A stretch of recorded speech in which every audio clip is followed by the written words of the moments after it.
Thank you admin.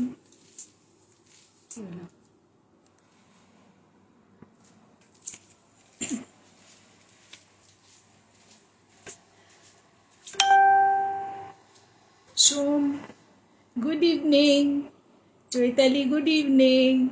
আজকে ভাইয়ের request রেখে ভাইকে ছুটি দিয়েছি, আর সেই ফাঁকে আমি একা একা ঢুকে পড়েছি। আজকে বেচারা ওকে থ্যাংক ইউ সো মাচ।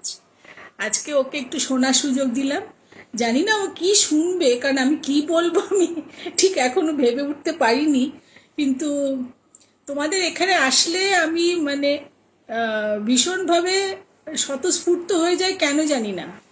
তোমাদের মানে এই গ্রুপটাই এত সুন্দর যে এখানে ঢুকলে, গুড ইভিনিং চৈতালি, এখানে ঢুকলেই আমার একটা মনটা একদম টোটালি আলাদা হয়ে যায়, খুব ভালো লাগে। অমিতা, মার খাবি কিন্তু এটা অমিতা, তুই এবার আচ্ছা করে মার খাবি। আচ্ছা হ্যাঁ, good evening good evening good evening. সবাই কেমন আছো তোমরা? সোমকে তো আমি বিরক্ত করে মারি খালি ফোন করে করে, সোম আছে কি না জায়গা, আমাকে একটু ঢুকতে দেবে। আচ্ছা শোনা যাচ্ছে তো সব? শোনা যাচ্ছে ঠিক মতো? শুভ সন্ধ্যা Mahua, welcome. Thank you so much. আমার নিজেরই খুব মানে খুব আনন্দ হয় এখানে আসতে। এখানে আমার কোনো প্রিপারেশন লাগে না, আমার খালি মনে হয় এখানে এসে নিজের বাড়ির মতো বসে বসে বকবক করতে থাকি, বকবক করতে থাকি, আর তোমরা আমাকে সহ্য করো, এটাই আমার কাছে অনেক। আচ্ছা ঠিক আছে, ঠিক আছে। আমি সৌম্যের কাছ থেকে শিখেছি, তারপরে প্রিয়দর্শিনী আছে, প্রিয়দর্শিনীর কাছ থেকে শিখেছি টাইমটা একদম মানে রাইট রাখতে। আচ্ছা ঠিক আছে Mahua, thank you. Thank you Amrita. অমৃতার শরীর কেমন আছে? কালকে তো শরীর ভালো ছিল না শুনছিলাম, আজকে কেমন আছে? শরীর ভালো আছে তো? ঠিক আছে মহুয়া, ঠিক। আমি কি শুরু করে দিচ্ছি তাহলে? হুম। বাকিরা যারা আসবার তার আগে আমি তো গোপুসোনাকে মিস করছি। আমি গোপুসোনা আমার কাছে নেই, তবে ওনাকে স্মরণ করে আমি আজকের এটা শুরু করি। হুম।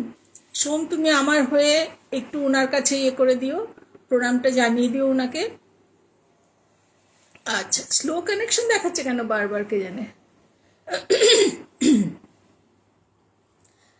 আচ্ছা ঠিক আছে অমৃতা, ভালো থাকিস। আচ্ছা আমি শুরু করছি আমার একটা নিজস্ব আহ, অভিজ্ঞতা দিয়ে। আমরা আহ, কাশ্মীরে গেছিলাম আমি বহুকাল আগেকার কথা বলছি, আমার মেয়ে তখন ছোট ছিল। আমি, আমার হাজব্যান্ড আর আমার মেয়ে, এবং আমাদের সঙ্গে একটা কাপল যাচ্ছিল। তারা এতটাই ভীতু। আচ্ছা ঠিক আছে মহুয়া, একটু শুরু করছি, ব্যাস ঠিক আছে। তা এই যে একটা কাপল ছিল, একটা আমাদের সাথে গেছিল যারা, তারা এতটাই ভীতু যে ওরা ইয়ে করেনি পর্যন্ত, ওরা হানিমুনে যায়নি, কেন কি ওদের দুজনকে যেতে হবে বলে। হানিমুনে কেউ দল শুদ্ধ যায় আমি তো কোনোদিন শুনিনি। ওর হাজব্যান্ডও ভীষণ রেগে গেছিলো, বলে ধাত্তারি দল শুদ্ধ কেউ যায় নাকি, যেতে হবে না, হানিমুন করতে হবে না, এই বাড়িতে বসে অনেক চন্দ্রিমা দেখা যাচ্ছে, চন্দ্রিমা দেখো তাহলেই হবে। তো সেই জন্য ওরা হানিমুনে যায়নি কোথাও, মানে বিয়ের পর পর কোথাও বেরোয়নি বলে ওরা আমাদের সাথে কাশ্মীরে গেল। তো কাশ্মীরে আমরা আগের থেকে হাউসবোট ইয়ে করে রেখেছিলাম, বুকিং করে রেখেছিলাম হাউসবোট। তো কিন্তু হাউসবোটে ঢোকার মানে কাশ্মীরে যাওয়ার আগেই আমাদের অন্যান্য বন্ধু বান্ধব যারা ছিল তারা আমাদেরকে সমানে এক কথা বলছে, তোরা হাউসবোটে থাকবি, খুব সাবধান, হাউসবোটে কিন্তু বেশিরভাগ হাউসবোটে কিন্তু ভূত থাকে। ঠিক আছে, ভূত থাকে তো আর কী করা যাবে, এখন হাউসবোটে উঠবো না, কাশ্মীর যাব, হাউসবোটে যাব না, থাকবো না, তাহলে তো আসল ডাল লেকের আসল মজাটাই তো পাবো না। তো দেখা যাবে, আমরা তো এতজন আছি, ও দেখা যাবে, ভূত থাকলে দেখা যাবে। আর ভূত মানি না তা না, যথেষ্ট মানি। সুতরাং আচ্ছা, এখানে স্লো কানেকশন দেখাচ্ছে, তোমাদের কি শুনতে অসুবিধা হচ্ছে? তোমাদের শুনতে অসুবিধা হচ্ছে কিনা একটু বলো কিন্তু, হ্যাঁ, অসুবিধা হলে আমাকে জানিও। আচ্ছা। এবার আমরা আগে থেকে বুকিং করে গেছি হাউস বোট। এটা সবচেয়ে ভালো হাউস বোট তখনকার সময় যেটা ছিল, মানে মোটামুটি বেস্ট হাউস বোট, মানে ইন দ্য সেন্স লাক্সারিয়াস ছিল একদম হাউস বোটটা। তার 3টে ঘর ছিল, বড় বড় 2টো বেডরুম ছিল, একটা ড্রয়িং কাম ডাইনিং, যেটা মানে একদম পুরো বাড়ির মতনই এর ওপরে। কি রে? আচ্ছা ঠিক আছে, থ্যাংক ইউ চৈতালি। আচ্ছা, তো বেশ বড় সড়ো ছিল। এবং কেন আমি লাক্সারিয়াস বলছি, কারণ ওখানে যে ইন্টেরিয়র অ্যারেঞ্জমেন্ট করা ছিল। কি হলো সোম? আমি এক কাজ করছি, হ্যাঁ প্লিজ, আমি না এই যে কি বলে কমেন্টসগুলো একটু সরিয়ে দিই, হ্যাঁ গল্পটা বলে নিই, তারপরে আবার আমি কমেন্টস দেখছি, নাহলে আমার না ডিস্ট্রাক্টেড হয়ে যাচ্ছে আমি। ঠিক আছে, কিছু মনে করো না তোমরা প্লিজ। ঠিক আছে, আচ্ছা আচ্ছা। এবার কি হয়েছে, ওই হাউস বোটটা যে ইন্টেরিয়র ডেকোরেশন করেছিল হাউস বোটটা, সেই ডেকোরেশনটা মানে অসম্ভব সুন্দর ছিল। মানে এই যে মুসলিম আর্ট যেগুলো থাকে না, যে তোমার কাশ্মীরি কাঠের ওপরে যে সমস্ত কাটিংসগুলো কাটিং করে মানে জাফরি টাইপের বানানো, সেগুলো সে মতো করে সাজানো ছিল। এটা তোমার কি বলে, সামনের ঘরটা, তারপর প্রত্যেকটা ঘরে যে যেই বেডরুমগুলো ছিল, বেডরুমের খাটগুলো মানে রীতিমতো ভালো রকমের পালঙ্ক যেটা বলে বড় সড়ো, সেরকম ছিল, খুব সুন্দর ছিল। আমরা সেটাই বুক করেছিলাম 2 রাত্রের জন্য। তো প্রথম দিন যখন আমরা ওখানে পৌঁছালাম, তখন মোটামুটি দুপুর হয়ে গেছে, যার জন্য আমরা আর সেদিন আর বেরোইনি কোথাও। আমরা গিয়ে স্নান টান, বেশ সুন্দর গরম জল দিয়েছে। আর প্রত্যেকটা 2টো বেডরুমেই তোমার ব্ল্যাঙ্কেটস যেগুলো ছিল সেগুলো ইলেকট্রিক্যালি হিটেড ছিল। তো খুব আরাম ছিল। আর খাটগুলো ভারী সুন্দর খাটগুলো ছিল, বিছনাগুলো নরম ছিল। তা আমরা গিয়ে স্নান টান করলাম, স্নান টান করে এমনি একটুখানি ওই হাউস বোটের ইয়েতে তোমার বারান্দা, ছোট্ট বারান্দা, ওখানে গিয়ে আমরা একটু আশেপাশে দেখছিলাম। মানে ভীষণ ভালো লাগছিল, রোদ এসছে। আমরা জানুয়ারি মাসে গেছিলাম, যার জন্য একটু ঠান্ডা ছিল তখন ওখানে, একটু কেন ভালোই ঠান্ডা ছিল। তো ওই রোদের মধ্যে একটু বসলাম। তারপরে হাউস বোটের পাশে যারা হাউস বোটের যে ওনার ছিল, তার বাড়িটা পাশেই ছিল, পাশেই একটা ছোট্ট জায়গা ছিল, সেখানে ওরা মানে বাড়ি ছিল ওদের, এবং ছোট্ট একটা কিচেন গার্ডেন ছিল। আমরা সেখানে ঘুরেছি, দেখেছি সব হলো। বিকেলবেলা কথা হলো যে বিকেলবেলা এক চক্কর দিয়ে আসবো, এমনি লোকাল এক চক্কর দিয়ে আসবো। সেটার জন্য গাড়িও আমরা রেডি করে রেখেছিলাম, বলে রেখেছিলাম আর কি, রেন্টেড কার। তো বিকেলে চাটা খাবার পরে, দুপুরবেলা আর আমরা কেউ ঘুমোইনি সেদিন। স্নান টান করে খাওয়া দাওয়া করেছি, খাওয়া দাওয়া করে বেশ বসে কাটিয়ে দিয়েছি। তারপরে যখন বিকেল হয়েছে, একটু রেডি হয়ে নিয়ে আমরা লোকাল এরিয়ায় ঘুরতে গেছিলাম, এমনি জাস্ট নাবিনি কোথাও, এমনি চক্কর দিয়ে আসলাম, দেখলাম মানে শহরটা দেখার কিছুটা পোর্শন দেখলাম, দেখে টেখে নিয়ে ঘরে ঢুকলাম। ঘরে ঢুকে ভীষণ ঠান্ডা, সন্ধ্যের পর থেকে তখন মানে প্রচণ্ড ঠান্ডা লাগছে, গায়ের মধ্যে যেন একদম নিগল ফোটাচ্ছে, এত ঠান্ডা লাগছে হাওয়াগুলো। আর ডাল লেকের কি সুন্দর মানে দৃশ্য, চারদিকে জল, তারপরে এরকম ও জলের মধ্যে যে আলো ছায়াগুলো পড়ছে, এরকম নড়ছে, মানে এত অপূর্ব, এত সুন্দর যে ওই বারান্দাটাতে বসে রাত্রিবেলা অত হাওয়ার মধ্যেও বারান্দার মধ্যে বসেও যেন আমাদের মানে মন ভরছিল না, ইচ্ছে করছিল না ভেতরে যেতে। কিন্তু এত ঠান্ডা যে আমাদের তাড়াতাড়ি শুয়ে পড়তে হলো। মানে তখন প্রায় 10টা, তাড়াতাড়ি মানে 10টার সময় আমরা শুয়ে পড়েছি। একটা বেডরুমে ওরা হাজব্যান্ড ওয়াইফ শুয়েছে, আর এক বেডরুমে আমি, আমার হাজব্যান্ড আর আমার মেয়ে শুয়েছে। আচ্ছা, মেয়ে মাঝখানে, এক পাশে আমার হাজব্যান্ড, এক পাশে আমরা। বেশ বড় কিং সাইজের খাট, সুতরাং অসুবিধা হয়নি আমাদের 3জনের শুতে। মেয়েটা তখন ছোট ছিল অনেক। এবার বেশ গায়ে টম্বল যেগুলো দিয়েছে, যে ব্ল্যাঙ্কেট দিয়েছে বললাম না ইলেকট্রিক্যালি হিটেড, মানে কি যে আরাম, কি যে ভালো লাগছে। কোথা দিয়ে যে, আর সারাদিন পরে এসে শুয়েছে তো, কোথা দিয়ে যে ঘুম চলে এসছে, কখন ঘুমিয়ে পড়েছে কিছুই জানি না, ভীষণ আরাম। আর মানে ঘরের দরজাগুলো একটাই আমার একটু অসুবিধা লাগছিল, দরজাগুলো যে ছিটকিনিগুলো না খুব একটা ভালো ছিল না বলতে এরকম আংটা দেওয়া।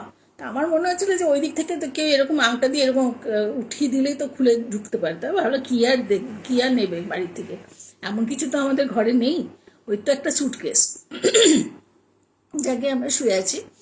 আমি কখন ঘুমিয়ে পড়েছি আমি জানি না, মেয়েও ঘুমিয়ে পড়েছে, আমার হাজব্যান্ডও ঘুমিয়ে পড়েছে। না, তখন রাত কটা তাও জানি না, মানে এত আরামে ঘুমোচ্ছি যে মানে অ্যাজ ইফ আমরা কোনোদিন ঘুম কাকে বলে জানি না, এই প্রথম ঘুমোনো কাকে বলে দেখছি, এবং সেটার মানে মজা লুটনা বলে না, ঠিক তাই করছি। ভীষণ আনন্দ হচ্ছে, এত ভালো লাগছে, আরামে ঘুমোচ্ছি, পা ফা গরম হয়ে করে, একদম মানে সুখের ঘুম যেটা বলে। এবার কটা বাজে জানি না, হঠাৎ আমার মনে হলো যে মানে আমাকে কেউ দেখছে, মানে থাকে না, মনে হয় যে আমার তাকিয়ে কেউ একটা তাকিয়ে আছে তোমার দিকে। তা অত ঘুমের মধ্যে তখন তো প্রশ্নই ওঠে না কিছু মনে করার। তা আমার হঠাৎ মনে হলো কি, মানে ঘুমের মধ্যে আমি কি স্বপ্ন দেখছি নাকি, আমার মনে হচ্ছে আমি খাটের পাশে কেউ একটা আমার দাঁড়িয়ে আছে। তা আমি না আস্তে করে চোখটা খুলেছি, মানে ঘুম ঘুম চোখ, ঢুলু ঢুলু ব্যাপার একদম রীতিমতো। তাকিয়ে দেখি এরকম, তারপর ভালো করে তাকিয়ে দেখি হ্যাঁ সত্যি কেউ একটা আছে, এটা কালো অবয়ব মতো আমি দেখতে পাচ্ছি, কিন্তু কি বুঝতে পারছি না। তো ওরকম দেখে ঢুলু ঢুলু চোখে ওরকম দেখে আরও ভালো করে চোখ খুলেছি, বড় করে বড় করে চোখ খুলে দেখি একটা মহিলার অবয়ব, এরকম বড় বড় সাদা সাদা চোখ, কালো মণি মণি আছে, কিন্তু কালো মণি, বড় বড় এরকম বড় বড় চোখ, তার কোনো পলক নেই চোখে। আর এরকম করে তাকিয়ে আছে নিচে, মানে এরকম করে খাটের পাশে দাঁড়িয়ে আমার দিকে তাকিয়ে আছে এরকম করে। সেটা দেখে আমি চিৎকার করে উঠেছি একেবারে, ওরে বাবারে মারে কিছু একটা চিৎকার করে উঠেছি। সেই চিৎকারে আমার কুম্ভকর্ণ হাজব্যান্ড, উনি তো সেই চিৎকারেও তার ঘুম ভাঙেনি। আমার মেয়ে উঠে পড়েছে, কি হলো কি হলো, আমি কি জানি, ঘুমা। তা আমি আরও মনে মনে ভাবছি, ভগবান আমার এই চিৎকারে যদি ওই পাশের ঘর থেকে ওরা শুনে ফেলে থাকে, তাহলে তো ওই মেয়েটা তো ভয়ে তো আরও অস্থির হয়ে যাবে। তো যাই হোক, ওটা কিছু হলো না, ঠিক আছে। মানে যেই আমি চিৎকার করছি তখন কিন্তু সেই অবয়বটা আর নেই। আমি তখন কোনো রকমে আবার ভালো করে কম্বলটা, ব্ল্যাঙ্কেটটা টেনে টেনে নিয়ে আবার কোনো রকমে মানে ভগবানের নাম করতে করতে চোখটা বন্ধ করেছি, যে না এবার মানে এভাবে হবে না, আমাকে ঈশ্বরের নাম না করলে পরে হবে না। এরকম কী যে শুনে এসেছিলাম যে হাউস বোটে ভূত থাকে, তাহলে বোধহয় সত্যিই তাই। যাকে আমি তো তাকে বিরক্ত করছি না, সে আমাকে কি দেখছিল কে জানে, আমি একটা ঘুমন্ত মানুষকে দেখার কি আছে জানি না, যাকে হয়তো হঠাৎ করে উঠে দেখেছি তো ওকে, তাই আমার ভয় পেয়ে গেছি, আমি ঘুমিয়ে পড়েছি। আবার কখন কোন সময় ঘুমিয়ে পড়েছি আমি তাও জানি না। আবার যথারীতি বেশ কিছুক্ষণ পরে আমি দেখছি যে আমার পাটা একদম মানে বরফ ঠান্ডা হয়ে গেছে। বরফ ঠান্ডা হয়ে যাবে কি করে, একটা ইলেকট্রিক্যালি হিটেড ব্ল্যাঙ্কেটগুলো যাদের আমাদের দেওয়া হয়েছিল, আর এত সুন্দর গরম ছিল ভেতরটা, পাগুলো আলাদা করে কি করে ঠান্ডা হয়ে যাবে এরকম করে, আমি না বুঝতে পারছি না। প্রথমে দুটো পায়ের সাথে পা এরকম ঘষে ভাবছি যে কি হচ্ছে এটা, তাও কিছু হচ্ছে না, মানে কিরম যেন প্রচণ্ড ঠান্ডা, মানে একদম আইস কোল্ড যেটা বলে, ঠিক অতখানিকটাই ঠান্ডা লাগছে পা দুটো ঘষার পরেও দেখছি যখন হচ্ছে না, মানে গরম হচ্ছে না, ওই ঠান্ডা ভাবটা যাচ্ছে না, তখন আমি খাটে উঠে বসেছি। আর এটা আরেকটা জিনিস বলতে ভুলে গেছি, আমি যখন চিৎকার করে মা গো বাবা গো চিৎকার করেছি, তখন আমি আমার মেয়েকে সাইডে দিয়ে আমি আমার হাজব্যান্ডের পাশে গিয়ে শুয়েছি, মানে এত ভয় করছিল আমার। কিন্তু যাকে তো ওখানেই আমি ঘুমিয়েছিলাম। তা আমি মনে হচ্ছে আমার বরের পা কি এত ঠান্ডা হয়ে গেল, না মেয়ের পা ঠান্ডা হয়ে গেল, কি হলো। আমি উঠে বসেছি যখন, তখন না আমি মানে পরিষ্কার চোখের সামনে দেখলাম আমার পায়ের দিকে যে ব্ল্যাঙ্কেটটা ছিল না, ব্ল্যাঙ্কেটের ভেতরে যদি কেউ ওই উল্টো দিক থেকে যদি কেউ হাত ঢোকায় ব্ল্যাঙ্কেটের মধ্যে, হাতটা একটুখানি ব্ল্যাঙ্কেটটা উঁচু হয়ে থাকে, তো হাতটা সরিয়ে নিলে ব্ল্যাঙ্কেটটা নিচু হয়ে যায় আবার, ঠিক সেই জিনিসটাই হলো, এবং আমার পায়ের থেকে সেই ঠান্ডা ভাবটা চলে গেল। মানে কেউ একটা আমার পায়ে হাত দিয়েছিল, এবং সেটা অত্যন্ত হিমশীতল পা হয়ে গেছে আমার ওই হাতে ছোঁয়ায়। তা আমি তারপরে ভাবছি, ভগবান কি হচ্ছে এটা, মানে আমারই হচ্ছে কেন। আর আমার খুব রাগ হচ্ছে তখন, যে আমার হাজব্যান্ড উঠছে না, মেয়েকে কি বলবো, আর উঠছে না, ও এত ঘুম, সে কি নাক ডাকা। আমি মনে মনে ভাবছি, আচ্ছা ওর পায়ে কেন হাত দিচ্ছে না, আমার পায়ে কেন, আমার পিছনে লেগেছে কেন, আমি কি করেছি রে বাবা, আমি কাউকে তো কিছু করিনি। তো আমাকে রাত্রিরে বাকিটুকু আমি আর ঘুমাতে পারিনি, সত্যি কথা আমি আর ঘুমাতে পারিনি। তো সকাল হয়েছে, ভোর হয়েছে যখন, তখন আমি আমার বরকে বলেছি যে কি গো তুমি কিরম ঘুমাও, কেন কি হয়েছে, না এরকম আমার কাছে হয়ে যাবে। তুমি ছাড়ো তো, কী শুনে এসে এখন সেগুলোকে মাথার তুমি নিশ্চয়ই স্বপ্ন দেখছিলে, কিচ্ছু হয়নি। কই আমার তো কিছু হয়নি, মেয়েকে দেখে ওই যে আর তুমি মাঝখানে কখন এলে? আলাম যে আমি এসেছি, আমার তখন ফার্স্ট টাইম যখন ওরকম একটা অবয়ব দেখেছি, দেখে আমি চলে এসেছি এদিকে। তোমার লজ্জা করে না? মেয়েকে সাইডে দিয়ে চলে এসছো। আলাম যে আচ্ছা ওসব আমি জানি না, আমার ভয় পেয়েছে, আমি চলে এসেছি মাঝখানে। কিন্তু এই ঘটনাটা আমি ওই অন্য কাপলটাকে কিচ্ছু বলিনি, আমি জানাইনি ওদেরকে। তো পরের দিন সকালে তো আমাদের ঘুরতে যাওয়ার কথা, গুলমার্গে যাওয়ার কথা। আমরা সব সেই গাড়ি, রেন্টেড গাড়িটা নিয়ে তখন আমরা সকালে রেডি হয়ে স্নান টান করে রেডি হয়ে আমরা গুলমার্গ বেড়াতে গেলাম। তো গুলমার্গ বেড়াতে গিয়ে তারপরে আরও কতগুলো এদিক ওদিক সব দেখে টেখে নিয়ে গুলমার্গ, তারপর কী ওখানে কী বললো ওটাকে, ইন্ডিয়া সুইজারল্যান্ড বলে একটা জায়গা আছে, মানে ছোট্ট একটা একটা মানে গলফ এরিয়ার মতো, যেখানে অনেকে খেলাধুলা করছে, প্লাস একটা বাবলের মধ্যে ঢুকে এই সমস্ত নানা রকম, তারপর হর্স রাইডিং এই সমস্ত সব ছিল, নানা রকম দেখে টেকে নিয়ে। আমি কিন্তু একটা বারের জন্য ওদের কাউকে কিচ্ছু বলিনি, আর আমি আমার বরকে বলে দিয়েছিলাম তুমি কিন্তু এই ঘটনাটা ওদেরকে কিছু বলবে না। বলে তুই পাগল নাকি? তুমি পাগল বলে আমিও পাগল? আমি মোটে এইসব বলতে যাব না।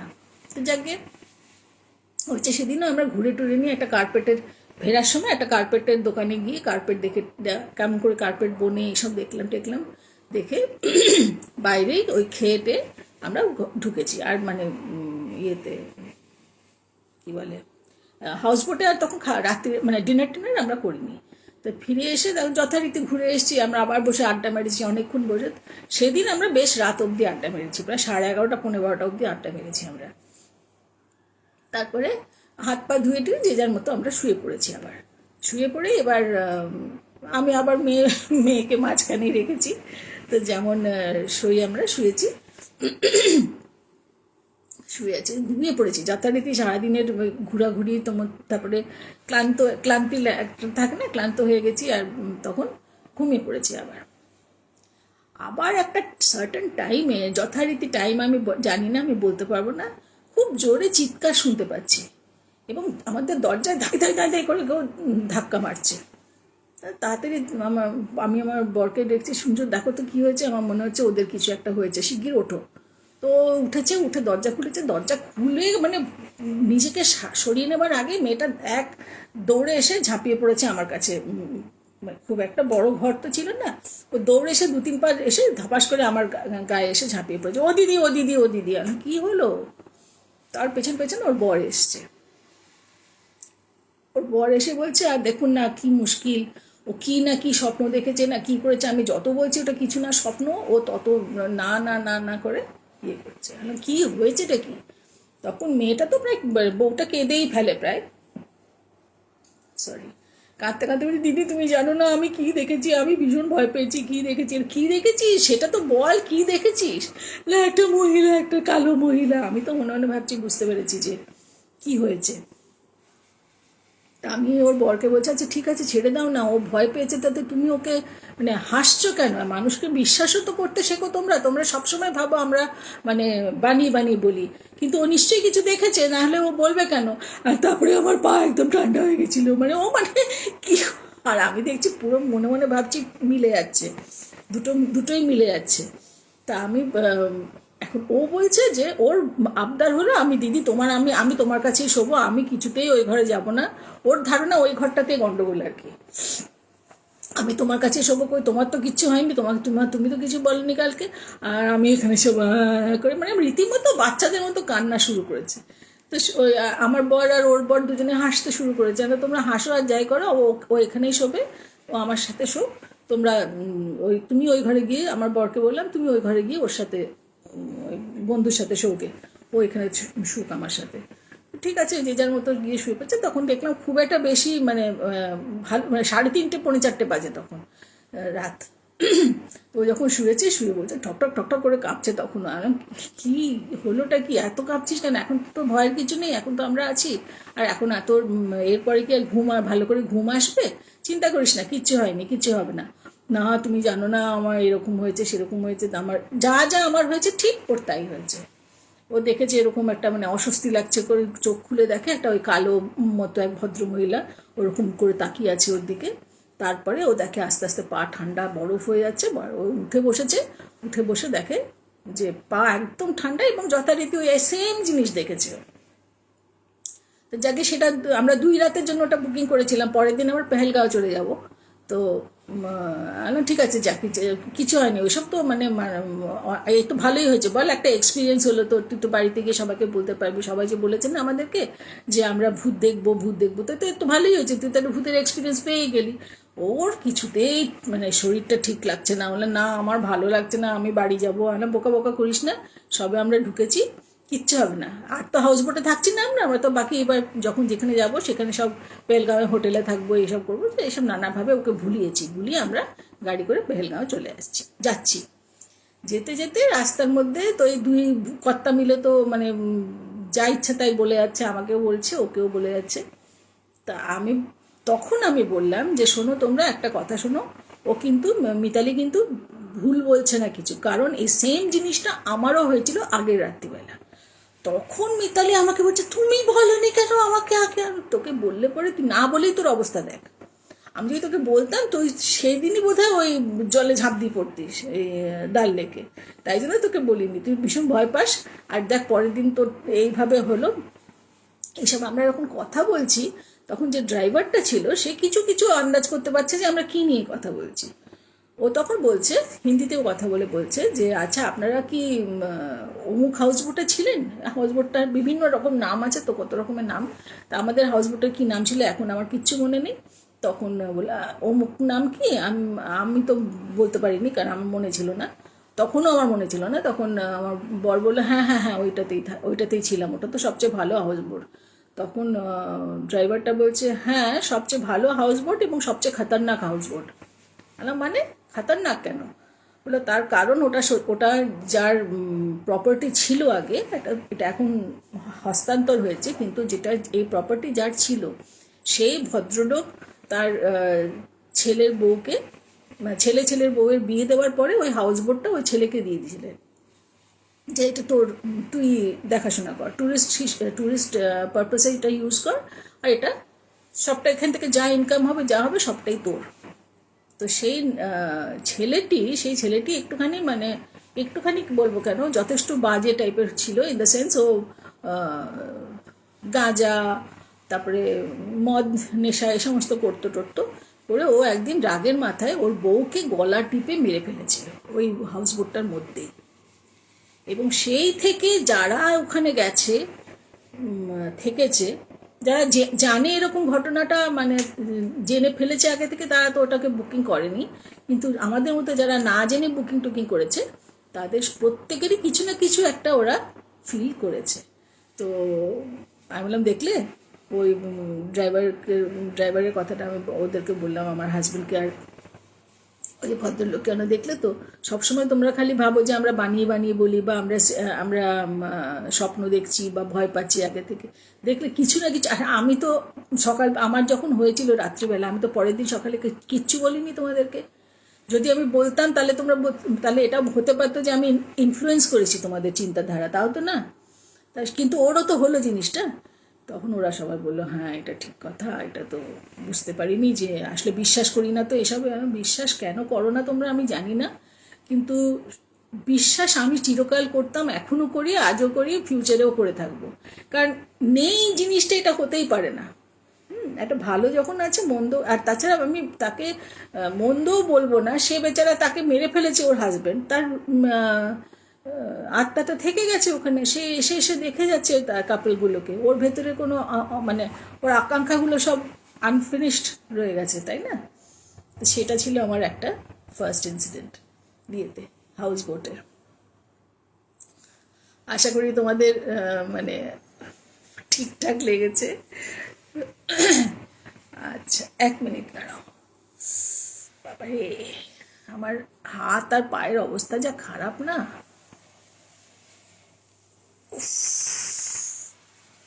দাঁড়াও তোমরা। আমি না তোমাদের সবার ইয়েগুলো কি বলে কমেন্টসগুলোর উত্তর না আমি পরে দেবো, ঠিক আছে? আমি পরে তোমাদের সবার কমেন্টসগুলোর উত্তর দিয়ে দেবো। যদিও এখন আমি দেখলাম, কিন্তু এক্ষুনি উত্তর দিতে গেলে পরে না ওদিকে সময়ও নষ্ট হবে আর আমার ঠিক ইয়ে হবে না, তো যাকে আশা করি তোমাদের এটা পছন্দ হয়েছে আমার হাউস বোটের ইয়েটা, তোমার ভূতনি, হাউস বোটের ভূতনি। কিন্তু আমার যাই বলো না কেন, আমার কিন্তু খুব খারাপ লাগেনি, আমার ভালোই লেগেছে। ইনফ্যাক্ট যখন আমি ওর কারণটা শুনলাম, মানে ওটা কেন এরকম এবং কিসের জন্য, কিন্তু আমার উল্টে খারাপ কষ্টই লেগেছিল ওর জন্য, যে বেচারা অল্প বয়সী একটা মেয়ে, ওর শ্বশুরমশাইয়ের দেওয়া অত সুন্দর একটা হাউস বোট, আর ওর বর কীরকম একটা বর জুটলো যে ওকে এরকম করে মেরে ফেললো। খুব খারাপ লেগেছিল আমার। তাকে সে গেছে, এখন কি করা যাবে। আচ্ছা, দ্বিতীয় ঘটনা যেটা আমি বলবো, দ্বিতীয় ঘটনাটা না একটু অন্যরকম। অন্যরকম মানে কোনো ভৌতিক টৌতিক গল্প নয়, এটা এটা একটা সত্য ঘটনা, যেটা ঘটেছিল দুর্গাপুরে। তখন আমি ছোট ছিলাম, আর দুর্গাপুরে ঘটেছে যখন, সেই দুর্গাপুরে তখন আমার কাকা ইয়েতে স্টিল প্ল্যান্টে কাজ করতেন। সুতরাং হ্যাঁ, মেয়েটার খারাপ ভাগ্য তো অবশ্যই। Thank you Ranjita. আচ্ছা, তো আমার কাকা থাকতেন দুর্গাপুরে, তো আমরা মাঝে মাঝে দুর্গাপুরে যেতাম। তো একবার আমরা যখন দুর্গাপুরে গেছি, তখন শুনছি মানে খুব থমথমে, পুরো পাড়াটা খুব থমথমে ছিল। তো কী হয়েছে ব্যাপারটা, তখন সেদিন কিছু বুঝতে পারিনি। পরের দিন সকালবেলা আমরা শুনলাম যে ঘটনাটা, সেই ঘটনাটাই বলছি তোমাদের। একটা পরিবারের 3টে সন্তান ছিল, 3টে বাচ্চা ছিল। সবচেয়ে বড়টা ছিল ছেলে, পরেরটা ছিল মেয়ে, এবং তার পরেরটা আবার ছেলে ছিল। সবচেয়ে বড়টার বয়স তখন 4 বছর, পরেরটা 3 বছর, আর সবচেয়ে ছোটটা 6 মাস। ঠিক আছে, এই 3টে সন্তানের 3 রকমের বয়স। বাবা চাকরি করতে যেতেন, যেমন রোজ প্রত্যেক মানে ভদ্রলোকেরা গেছেন। এবার এই 3টে বাচ্চাকে তো মা নিয়ে থাকে সারাটা দিন। কারণ ক্লাস, তখন আমাদের অত তাড়াতাড়ি ভর্তি হওয়ার ব্যাপারটা ছিল না, 5 বছরের আগে স্কুলে ভর্তি হতো না। আমি আমার অনেক ছোটোবেলার কথা বলছি, তো সেই জন্য তখনকার কথা বলছি।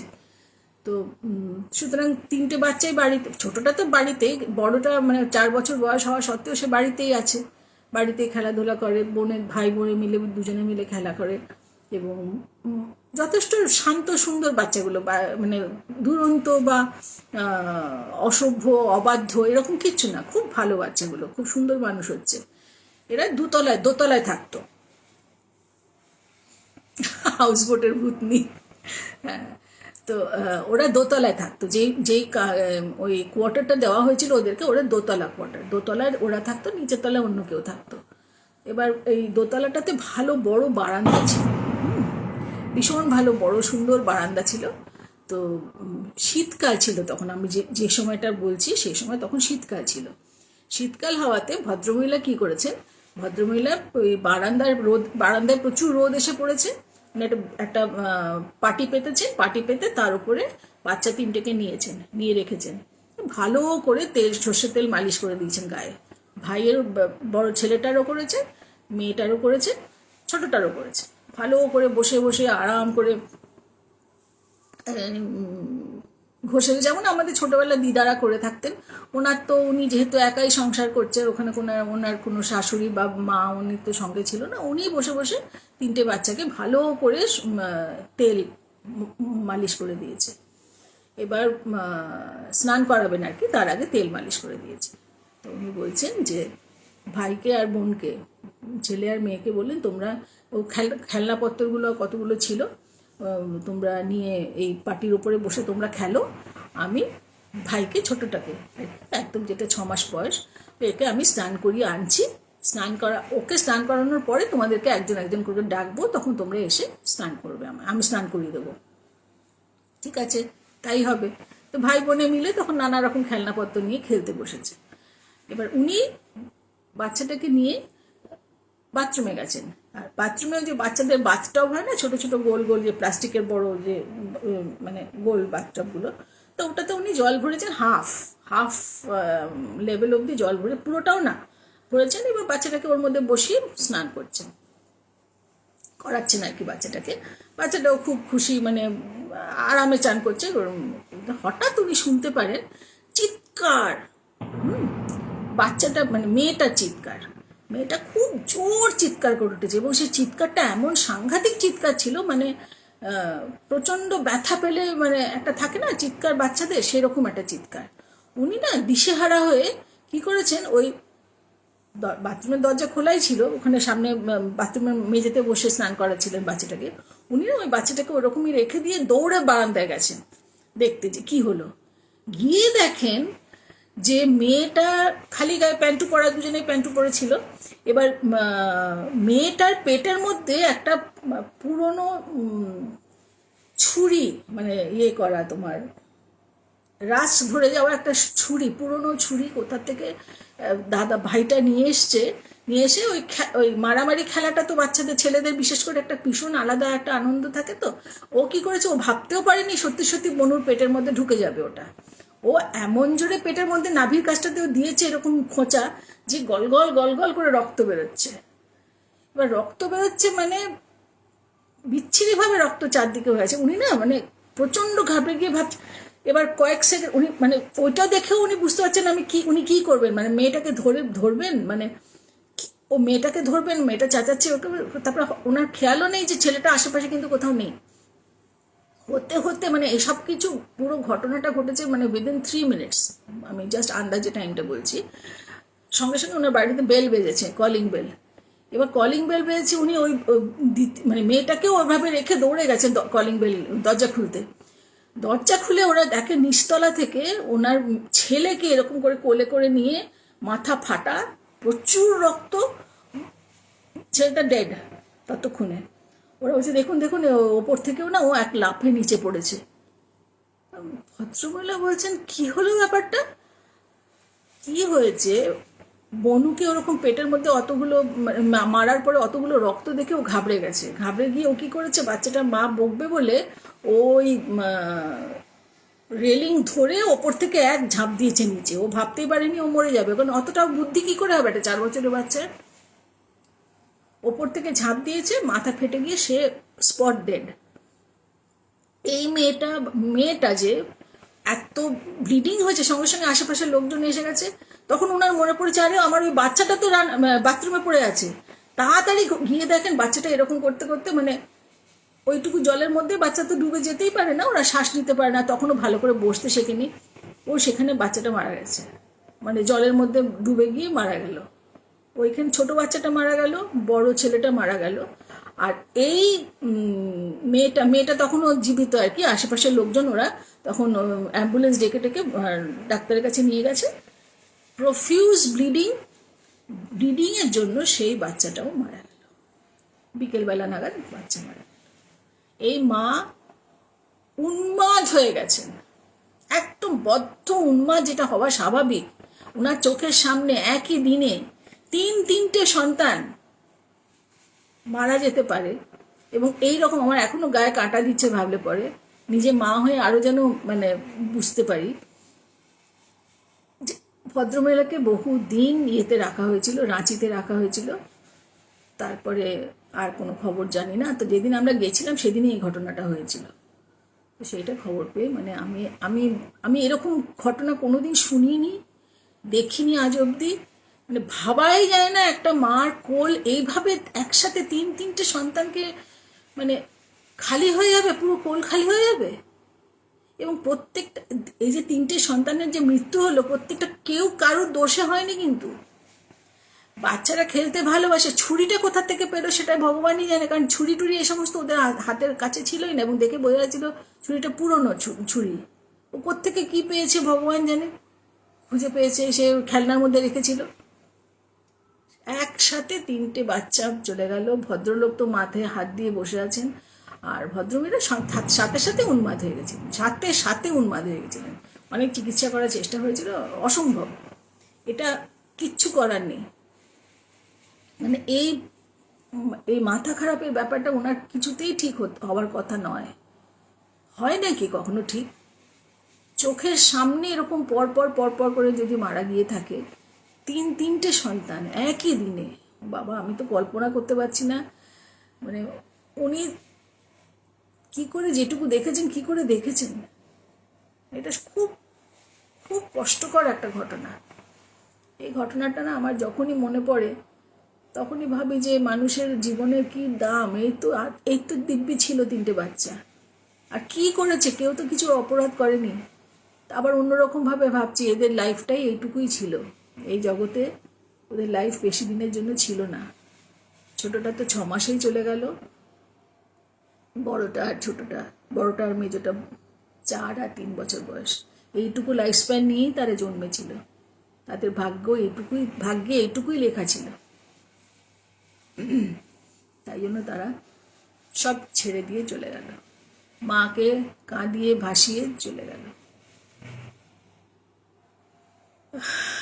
মানে এটা না, যখনই মনে পড়ে এই ঘটনাটা, আজকে কেন জানি মনে পড়লো আমি জানি না, বোধহয় আমার আশেপাশে একজন কাছে একজন আছেন, তার বাচ্চাটা খুব মানে অসুস্থ ছিল, আজকে বাড়ি নিয়ে এসছে, ভালো হয়ে আছে। সেটা দেখেই বোধহয়, জানি না আমি কি কালের টানই হবে, তাছাড়া আর কি হবে বলো। কারণ কারুর তো দোষে এটা হয়নি, কোনো এটা মানে টোটাল অ্যাক্সিডেন্ট ছাড়া আর কি হতে পারে। আর এরকম ভয়ানক সাংঘাতিক একটা ঘটনা। যাকে এটা গেলো, আমি ভালো লেগেছে কিনা তো আমি বলতে পারবো না তোমাদের ভালো, আশা করি ভালো লেগেছে। দুঃখ নিশ্চয়ই হয়েছে এটা শুনে, খুব দুঃখের ঘটনা এটা। আচ্ছা, এবার নেক্সট আরেকটা গল্প বলি, আরেকটা গল্পে চলে যাই। সেই গল্পটা একটু মানে প্যারানর্মাল কিনা আমি জানি না, তবে তোমরা নিজেরাই দেখো এটা কীরকম গল্প। 4 বন্ধু ছিল, 4 বন্ধু, আর বলিস না মৌয়া, বড্ড মর্মান্তিক রে। 4 বন্ধু ছিল, ছোট থেকে ওরা একসাথে একই ক্লাসে পড়তো। দীপ্ত প্রকাশ, ভালো হয়েছে দীপ্ত, তুমি এমন সময় এসছো, 3rd গল্পটা শুরু হচ্ছে। প্রথম দুটো তুমি না হয় পরে শুনে নিও। হ্যাঁ, ভালো লাগলো, তুমি এসছো, খুব ভালো লাগলো। তো এই 4 বন্ধু একসাথে স্কুলে পড়তো, একই ক্লাসে পড়তো, এবং খুব মানে ফাস্ট ফ্রেন্ডশিপ ছিল ওদের ভীষণ ভালো। ওরা যেখানে যা করতো সারা স্কুল লাইফ ওরা একসাথে ঘুরতে যেত, একসাথে করতো, খুব ভালো বন্ডিং ছিল ওদের মধ্যে। তারপর বড় হয়ে গিয়ে তো যা হয়, যে যার মতো এক এক জায়গায় সব চাকরি বাকরি নিয়ে চলে গেছে। তো একজন, এই বন্ধুদের মধ্যে একজন স্টেটসে চলে গেছিল, বাকি 3 জন ইন্ডিয়াতেই ছিল, স্টেটসে চলে গেছিল। আচ্ছা, তারপরে বহু বছর পরে ওই যে স্টেটসে যে বন্ধুটা গেছিল তার ইন্ডিয়াতে আসার প্রয়োজন হয়েছে, কোনো মানে অফিসের কাজেই হবে। তো ও কী করেছে, ও বাকি বন্ধুদেরকে কন্ট্যাক্ট করে বলেছে যে শোন, আমি এরকম সময় কলকাতায় আসছি, তো আমাদের তো বহুদিন দেখা হয় না, তোরা দেখ না, তোরা যদি একটুখানি ছুটির ব্যবস্থা করতে পারিস, তাহলে তোরা কলকাতায় আমরা অমুক দিন অমুক জায়গায় মিট করবো, তাহলে খুব ভালো হবে। অনেক দিনের পরে আমরা এই আড্ডা মারবো, পুরোনো দিনের কথা, কেউ কারোর বউকে আনবে না, আমরা স্ট্যাগ পার্টি করবো, আমরা 4 জনে মিলে সেই পুরোনো দিনে ফিরে যাব। তো বাকি 3 বন্ধু যারা, তারা খবর পেলো যখন, তো সবাই যেহেতু একটা মোটামুটি হাতে সময় নিয়ে খবরটা দিয়েছিল, তাই জন্য ওরা সবাই ছুটি ম্যানেজ করতে পেরেছিল। তো এক বন্ধু যে তখন ইয়েতে থাকে, ব্যাঙ্গালোরে থাকে, সে কি করেছে, সে বলেছে যে তার কলকাতায় কেউ ছিল না, মানে কারোর বাড়িতে থাকাটা ও পছন্দও করতো না, আর ওর চেনা জানা সেরকম কেউ ছিল না। বাকি বন্ধুরা দুজনেই কলকাতা ছিল, কিন্তু ও কারোর বাড়িতে থাকতে চায়নি। ও একটা হোটেলে বুক করে ও হোটেলে চলে এসছে থাকবার জন্য। এবং টাইমলি পরের দিন, যেদিন এসছে তার পরের দিন এই বন্ধুর সঙ্গে দেখা করতে যাওয়া, সব বন্ধুদের সঙ্গে দেখা করতে যাওয়া কেনিলওয়ার্থে। এবার গাড়ি করে যেতে হবে, যেখানে কোন হোটেলে ছিল আমার মনে নেই আমার। সে ওখান থেকে কি করেছে, উবার বুক করেছে, যে বিকেল 6টার সময় যেন আসে, উবার যেন 6টার সময় আসে, ও যাবে। বুকিং করে ও নিচে লবিতে বসে আছে গিয়ে, যে আসলেই তো বেরিয়ে যেতে পারবে, কারণ তখন তো সব, এখন তো মানে জানোই তো, উবারে সব SMS করে দেয় আসছি, বা অমুক ড্রাইভার তোমার জন্য অ্যালটেড হয়েছে, এই সমস্ত তো বলেই দেয়। তো ওয়েট করছে যে ঠিক আছে আসবো, তো অ্যাকসেপ্ট করেছে যে আসবে করে। এবার সে লবিতে বসে ওয়েট করছে 6:05, 6:10 বেজে গেছে, তখন ও রাগ হয়ে গেছে যে এই কী রে বাবা, 6:10 হয়ে গেছে, আমার এমনিতেই মানে এখান থেকে কেনিলওয়ার্থ যাবো, ওখানে আমরা আড্ডা মারবো, একটা টাইম তো একটা সবার একটা ফিক্স থাকে কোনো ব্যাপারে। তো তোমরা, ও কী করেছে, ফোন করতে যাচ্ছে যে কি হলো, ক্যাব কোথায় গেল, ফোন করতে যাবে, সাথে সাথে দেখে একটা ফোন ঢুকছে, এবং সেই ফোনটা হচ্ছে যে ওই ক্যাবওয়ালার, ড্রাইভারটা ফোন করছে। তখন ও আচ্ছা এসে গেছো, আমি এক্ষুনি ফোন করতে যাচ্ছিলাম যে কেন আসছে না, ঠিক আছে চলো আমি আসছি। তখন এই ছেলেটি গিয়ে ক্যাবে উঠেছে, দেখে হ্যাঁ সত্যি উবার দাঁড়িয়ে আছে, ক্যাবে করে ও তখন যাচ্ছে রেলওয়ে। তো পেছনে বসে আছে আর ক্যাবওয়ালা তো ড্রাইভার তো চালাচ্ছে গাড়ি। তো বেশ কিছুটা ডিস্টেন্স ছিল যেখান থেকে ওর হোটেল থেকে রেলওয়ে। ও দেখে যে ড্রাইভারটার হাতে খুব সুন্দর একটা ঘড়ি, এবং সেই ঘড়িটা মানে অ্যান্টিক পিস, হ্যাঁ অনেক পুরনো বোঝা যাচ্ছে কিন্তু খুব জল জল করছে, খুব সুন্দর দেখতে ঘড়িটা। তো এমনি অতক্ষণ বসে থাকবে চুপচাপ, এমনি কথা কথা বলছে, ড্রাইভার সাহেব আপনার ঘড়িটা খুব ভালো, খুব সুন্দর দেখতে। তখন ড্রাইভার বলছে আপনার ভালো লেগেছে দাদা? হ্যাঁ ভালো লেগেছে। কেন? খুব সুন্দর লাগছে দেখতে, আপনার হাতে ভালো লাগছে দেখতে। বলে জানেন তো এটা একটা অ্যান্টিক পিস, এটা আমি একটা অ্যান্টিক শপ থেকে কিনেছি, বহু কাল আগে কিনেছি। তখন আমার ছেলেরা সব ছোট ছিল, আমারও ছেলেরা আছে, ও সব ছোট ছিল, আপনারই বয়সী হবে। তো ওরা ওরা এই ঘড়িটা একদম দেখতে পারে না। তখন এই প্যাসেঞ্জার ছেলেটি বলছে যে কেন দেখতে পারে না মানে? বলে না আমি ওদেরকে অনেকবার বলেছি যে তোরা আমি মরে গেলে তোরা এই ঘড়িটা নিয়ে নিস। তখন ওরা বলেছে ধুর ওই সবকে ঘড়ি নেয়, ওই তোমার ঘড়ি তোমার কাছে রেখে দিও, বা যা মানে মোট কথা আমরা নিতে পারবো না, অত পুরনো ঘড়ি কে নেয়, এখন কত কিছু বেরিয়েছে, কত রকমের বেরিয়েছে, এখন ওই তোমার পুরনো ঘড়ি তোমার কাছে রেখো। তো এই শুনে ছেলেটা কষ্ট পেলো আর কি, যে ইস বাবাকে এভাবে বলেছে ওরা। তো এই করতে করতে মোটামুটি তখন কেনেলবাতে এসছে, তখন এসে গেলে ও নেমে পড়বে, হ্যাঁ নেমে ওর যা ভাড়া উঠেছে সেটা দেবে ড্রাইভারকে। তখন ড্রাইভার বলছে যে দাদা একটা কথা বলবো, আপনি আমাকে না আজকে টাকা দেবেন না। বলে ও মেয়ে কি টাকা দেবো না, আবার কি এটা হয় নাকি কখন? এটা তাছাড়া এটা তোমার, এটা তো কোম্পানির, তোমার তুমি তখন উত্তর দেবে কি? তোমাকে যখন জিজ্ঞাসা করবে যে এরকম টাকাটা কোথায়, এই এই শিফটের টাকাটা কোথায়, তুমি কি উত্তর দেবে? তা তোমাকে টাকা দেবো না এটা তো হয় না। বলে না না আমি কেন বলছি, আজকে আমি এই আমার লাস্ট কি বলে শিফট, আমি কালকের থেকে আমি রিটায়ার করছি, আমি এখন এইটা আমার আর কাজ করতে হবে না, আমি রিটায়ার করছি। এই ঘড়িটা আপনি উল্টে আমার আমার হয়ে যদি আপনি ঘড়িটা নেন। বলে পাগল কি বলছেন আপনি, আপনার ঘড়ি আমি নেব কেন প্রথম কথা? তাছাড়া আপনি রিটায়ার করছেন খুব ভালো কথা, ভালোই হয়েছে, কারণ সত্যি আপনার বয়স হয়েছে, আপনি রিটায়ার করছেন, আপনি এতদিন ধরে নিশ্চয়ই কাজ করেছেন। বলে হ্যাঁ বহুদিন হয়ে গেল, 12 বছর হলো প্রায় কাজ করছি, আগে তো অন্য ট্যাক্সি চালাতাম, তারপর উবার হওয়াতে উবারে এসে কাজ করছি।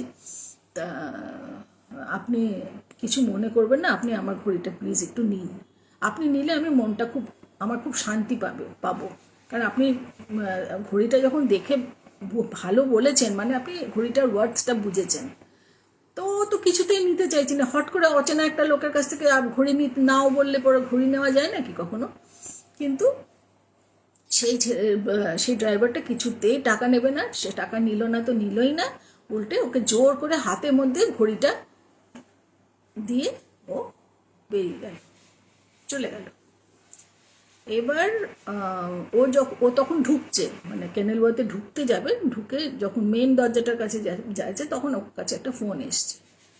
ফোন ও দেখে যে ফোনটা হচ্ছে ইয়ের থেকে, উবার থেকেই ফোন করছে ওকে, যে সরি স্যার আমরা যে ড্রাইভার আপনাকে পাঠাবো বলেছিলাম সেই ড্রাইভারটা পাঠাতে পারলাম না, আর একটু দেরিও হলো আপনাকে ইনফর্ম করতে, সেই ড্রাইভারটা অ্যাক্সিডেন্ট হয়েছে এবং অ্যাক্সিডেন্ট করে সেই ড্রাইভারটা কিন্তু স্পট ডেড, তাই আমাদের একটা মানে রিপ্লেসমেন্ট দিতে একটু সময় লাগলো, তাই আপনাকে এটা জানাচ্ছি।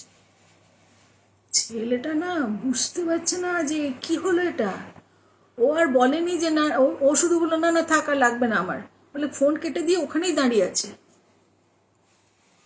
বলে কি বলছে ওরা, স্পট ডেড হয়েছে মানে? আমি তো ওই ওই গাড়িতেই এলাম, ওই ড্রাইভারের সঙ্গে তো আমার কথা বলে, হাতের মধ্যে সেই ঘড়িটা পরে, হাতের মধ্যে এখনো সেই ঘড়িটা আছে ওর। ও না ভেতরটা ধকধক ধকধক করতে লাগলো যে ভগবান আমি কি দেখলাম, কি হলো, আর আমার সাথে কেন হলো এরকম।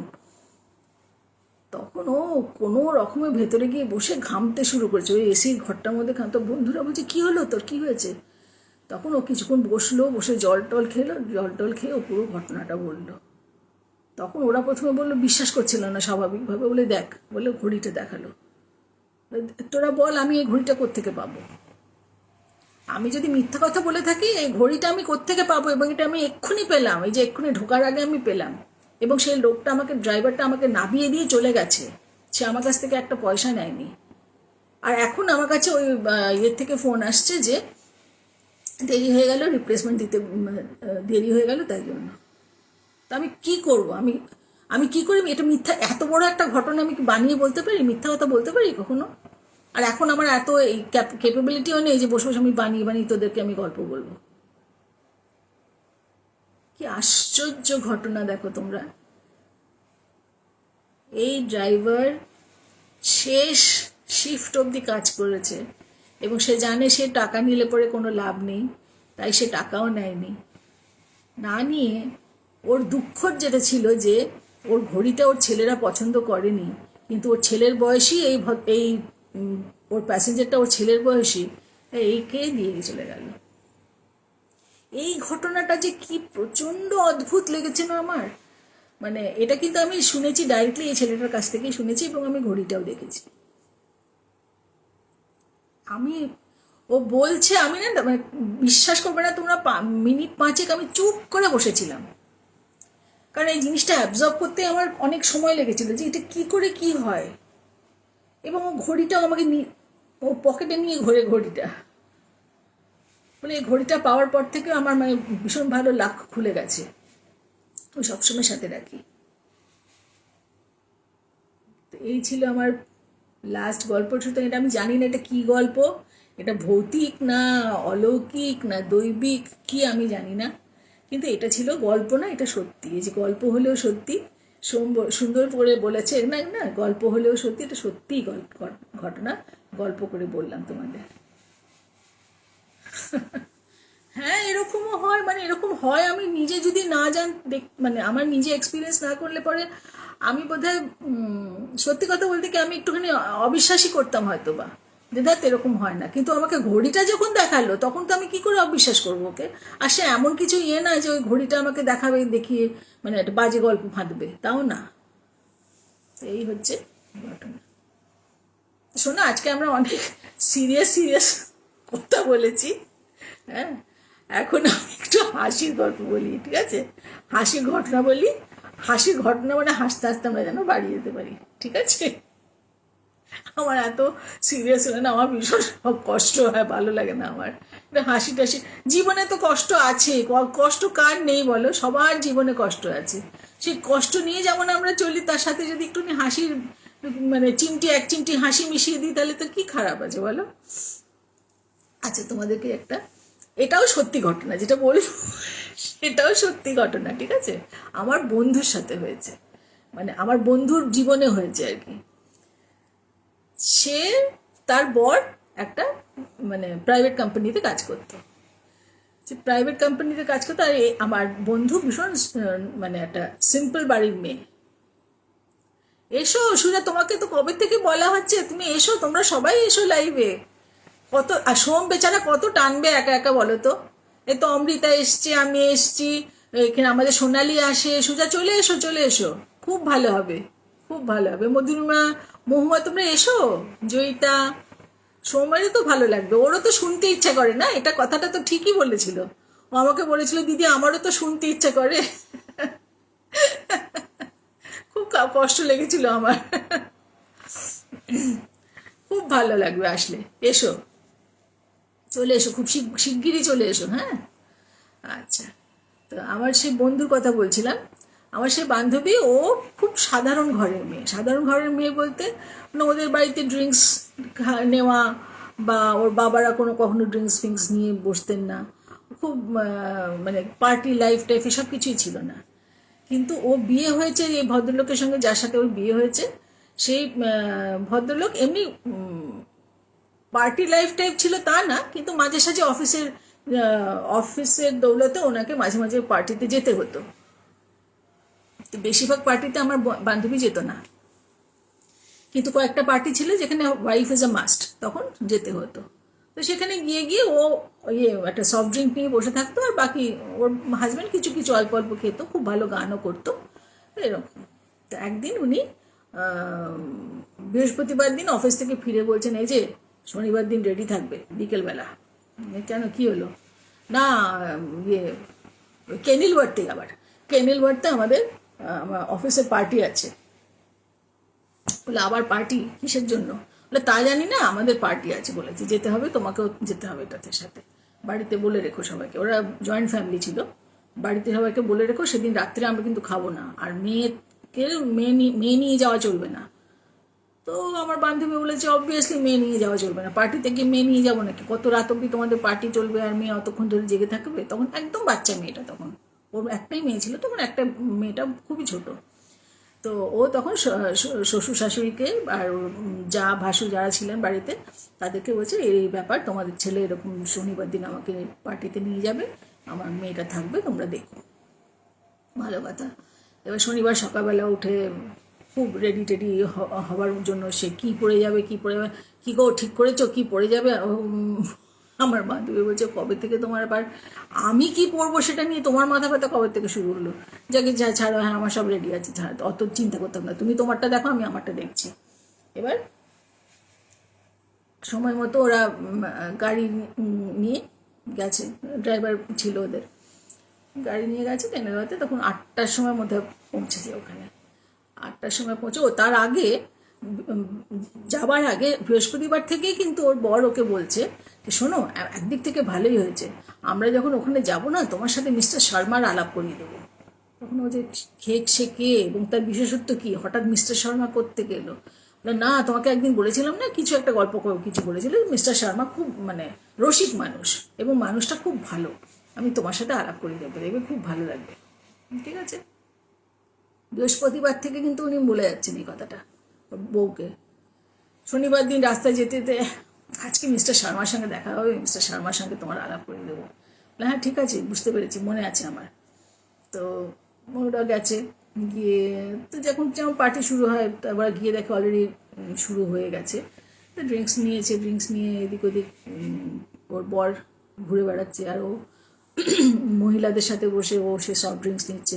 তো মাঝে মাঝে গান হচ্ছে, গানের মাঝে ও খালি নোটিস করে যাচ্ছে ওর বরকে, যে কয় পেগ হলো, কিছু তো বলা যায় না, কয় পেগ হলো দেখার জন্য দেখছে। সেকেন্ড পেগ হয়েছে, সেকেন্ড পেগ হবে, ওখানে ওরা লাইভ ডিজে এনেছিল, প্লাস ওই যে ক্যারাওকে সিস্টেমে ছিল। অনেকে যে যার মতো পারছে, তারা গানও করছে, কেউ নাচ করছে, এইসব চলছে। আর ও আমার বন্ধু তো চুপচাপ শুনছে, ভালো লাগছে ওর, এমনি গল্প টল্প করছে সবার সাথে, কিন্তু দেখছে শুনছে। এবার ও ভালো করে তাকিয়ে দেখলো 4 পেগ যখন চলছে, 3.5 যখন, তখন ওর বর গেছে ক্যারাওকের ওখানে, ক্যারাওকে গিয়ে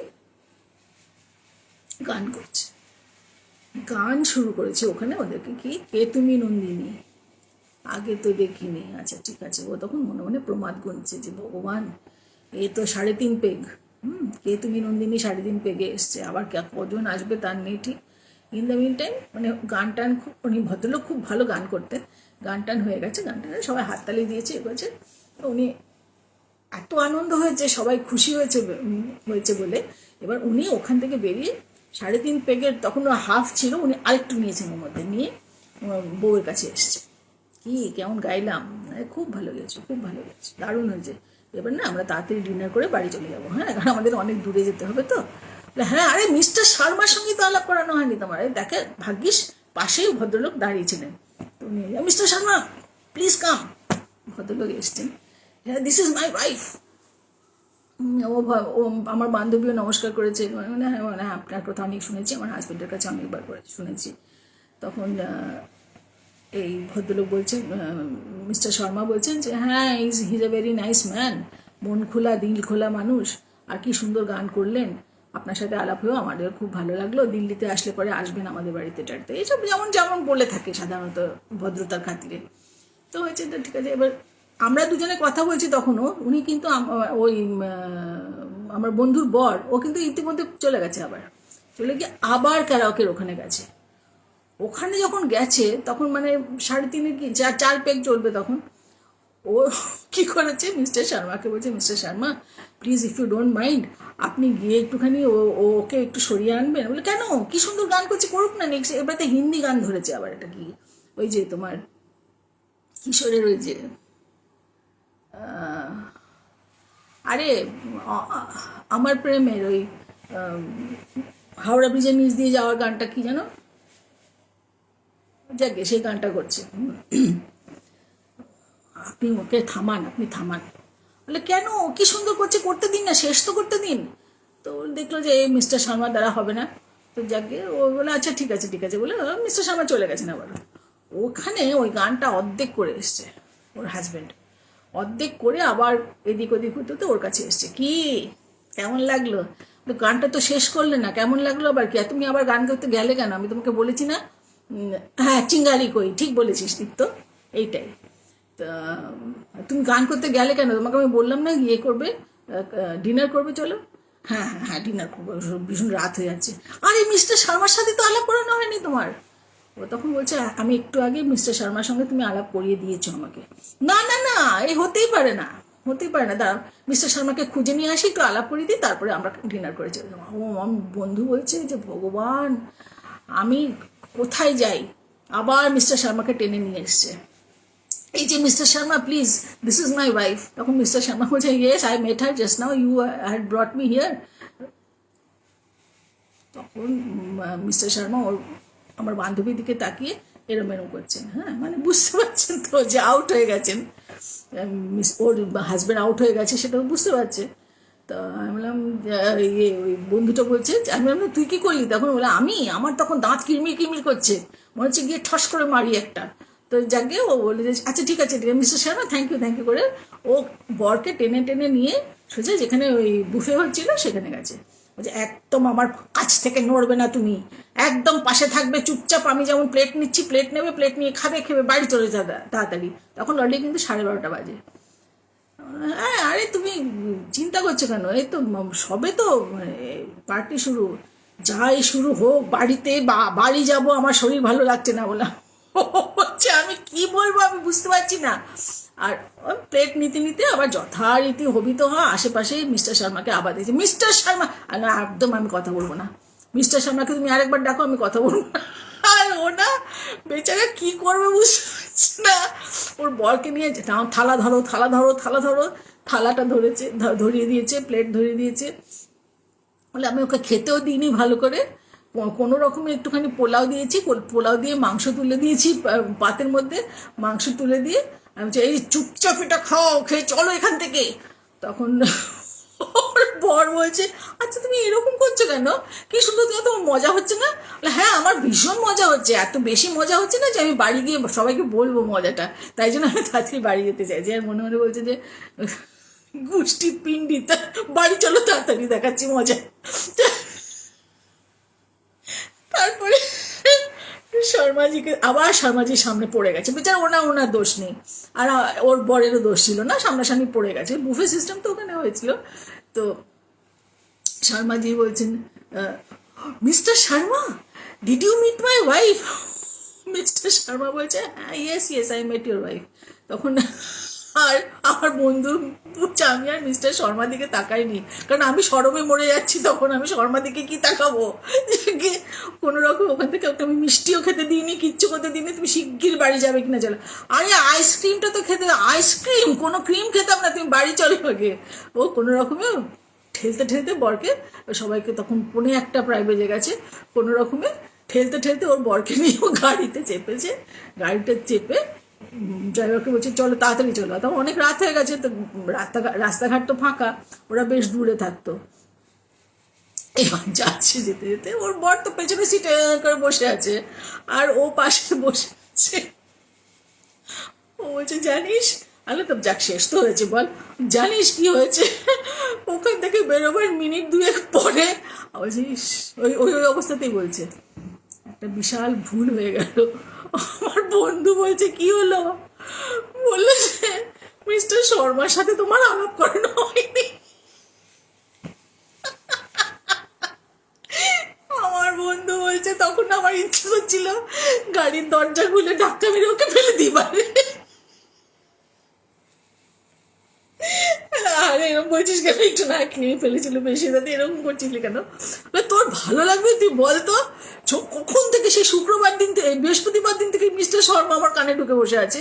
তারপর শরমের বাত করে গেল, ওই যে ভদ্দার ঘাটকির একটা গান ছিল না, লড়কি ভাগে ড্রাইভার কে সাথ, আমার ছে এরকম অবস্থা। ভদ্দর ঘরে এইসব কি যে চলছে তার কোনো ঠিক নেই। তারপর ওরা বাড়িতে ঢুকেছে কোনো রকম, বাড়িতে পৌঁছেছে।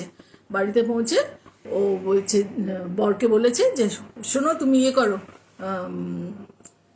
চাবি বার করে ওরা চাবি নিয়ে গেছিল, কারণ বাকিরা সবাই তো ততক্ষণে ঘুমিয়ে পড়েছে, তখন প্রায় 2:30-2:30 বাজে।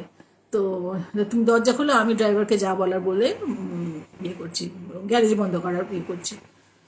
নেমেছে, নেমে ঘরে ঢোকার আগে বলছে, ইস ভগবান, একদম কোনো কথা না, সোজা ঘরে চলো, ঘরে দেখাচ্ছি মেয়ে। তারপর এদিকে ড্রাইভারও তখন হাসতে শুরু করেছে। বলে আমার তখন কি লজ্জা করছে তুই চিন্তা কর, ড্রাইভারও হাসছে। ও কোনো রকমে গিয়ে তো দরজা টরজা খুলেছে। বলে আমার বন্ধু বলছে, আমি ভাবছিলাম ও চাবিটা ঠিক মতো খুলে ঢুকাতে পারবে তো ঠিক যে তালাতে, যাকে কোনো রকমে ঢুকেছে। ভেতরে ঢুকে সুজা, তুই জানিস না আমার বান্ধবীর কি অবস্থা তখন। তারপরে ঘরে ঢুকেছে, ঘরে ঢুকে দরজা টরজা বন্ধ করে কোনো কথা বলেনি আমার বন্ধু, কোনো কথাই বলেনি, সোজা ঘরে গিয়ে চেঞ্জ ফেঞ্জ করে সোজা শুয়ে পড়েছে, একটা কথা বলেনি ওর বরের সাথে। পরের দিন সকালে তো উঠেছে, পরের দিন সকালে উঠে ওর বর বলেছে যে ইস কালকে আমি খুব বেশি খেয়ে ফেলেছিলাম না। তখন ওর বন্ধু বলেছে, না না না তুমি কোথায় খেয়েছো? না খেয়েছিলাম আমি। বলে খেয়েছিলাম আমি মানে তুমি খেয়েছো, তুমি খাও। বলেছে তখন আমার মাথাটা এত গরম হয়ে যাচ্ছে, বলে তুমি খবরদার যদি আর কোনোদিন আমাকে তারপরে আবার বলছে, আমি না কালকে ঠিক মনে করতে পারছি না তোমার সাথে শর্মাজি, যেই বলেছে শর্মাজি তখন আমার বন্ধু বলেছে আরেকবার শর্মাজি বলে আমি তোমাকে ডিভোর্স করবো। আমি কিন্তু আর এই নামটাও সহ্য করতে পারছি না। তুমি যা কাণ্ড করেছো, একদম যাচ্ছে তাই অবস্থা করেছো তুমি। তুমি একদম আর শর্মাজির নাম করবে না আমার সামনে। তুমি আর আমি কোনোদিন তোমার সাথে কোনো পার্টিতে যাবো না। তুমি এই রেটে খেয়ে কী গান করে এসছো, কী করে এসছো, আমি আর নেই ভাই তোমার সাথে। তো বাড়িতে সবাইকে বলেছে, ওর শ্বশুরমশাই তো হেসে গড়াচ্ছেন, ওর শাশুড়িও হাসছেন, সবাই ভাসুর শ্বশুর সবাই হাসছে যে এই আনন্দ দেখো তোমাদের ছেলে এরসব কাণ্ড করে আসে, এই কাণ্ড করে। ভাগ্যিস সেসব জায়গাতে আমাকে যাওয়ার নেই আমার, সেখানে কি করে আমি জানি না। এই হচ্ছে ব্যাপার, কালকে আমার সাথে এইসব করেছে। বুঝতে পারছো তোমরা? তারপর থেকে না যখনই কোনো শর্মাজি কোনো কারোর সাথে আলাপ টালাপ হয়, আমার এই ঘটনাটা মনে পড়ে আর ভাবি শর্মাজির সাথে আলাপ হয়নি, আমার শর্মাজির সাথে আলাপ হয়নি। হ্যাঁ, ডিভোর্সের কারণ শর্মাজি।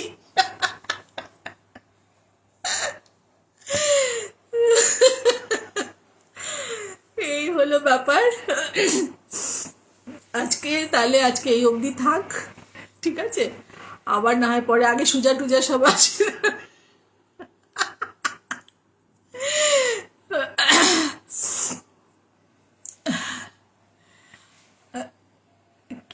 ভাই কি বলছে, ভাই আমাকে বোধহয় 1 বছর ধরে বলে, এটা খুব বাজে হচ্ছে। ঠিক পারবে, তুমি চলে এসে দেখো।